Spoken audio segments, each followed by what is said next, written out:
Okay, welcome to the Marvelous Marriage Moment with Dr. Steve Scheibner. And I'm Megan Scheibner. All right, we're going to talk about the best type of dating.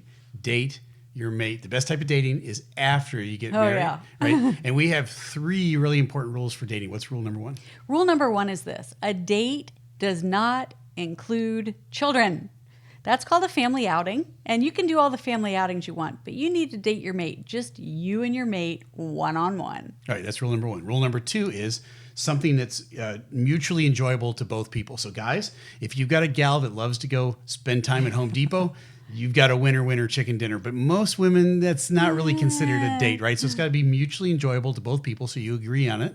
And what's rule number 3? Rule number 3 is this: a date needs to be a minimum of 3 hours. Now, it can be a lot longer than 3 hours, but it has to be at least 3 hours. Why 3 hours? Well, for the first hour and a half, your wife is still a mom, and she's thinking about all those mom things. You know, did the babysitter feed the children? Does the babysitter know where the children are? Did one of the children drown? Did I leave my curling iron on? Did the house burn down? Yeah, there's all kinds of things that moms have to worry about because someone's got to worry about it.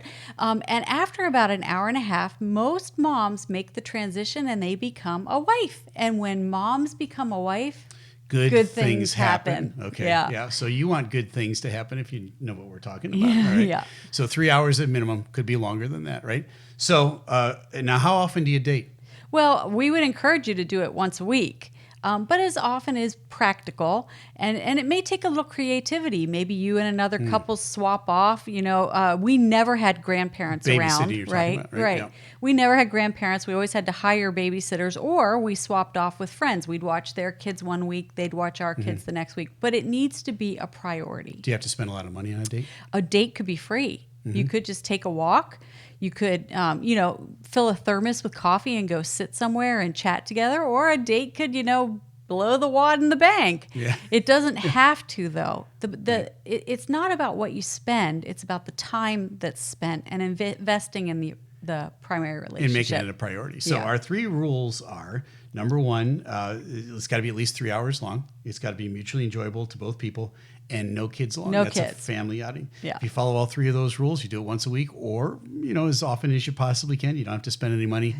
You end up with a really marvelous marriage. That's our marvelous marriage tip for the day. If you want to know more, go to the store, characterhealth.store. We've got a whole lot more resources to help you have a marvelous marriage. I'm Dr. Steve Scheibner. And I'm Megan Scheibner.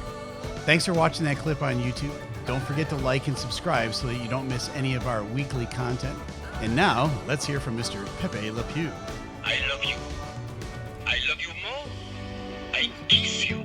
I kiss you more. I couldn't have said it better myself.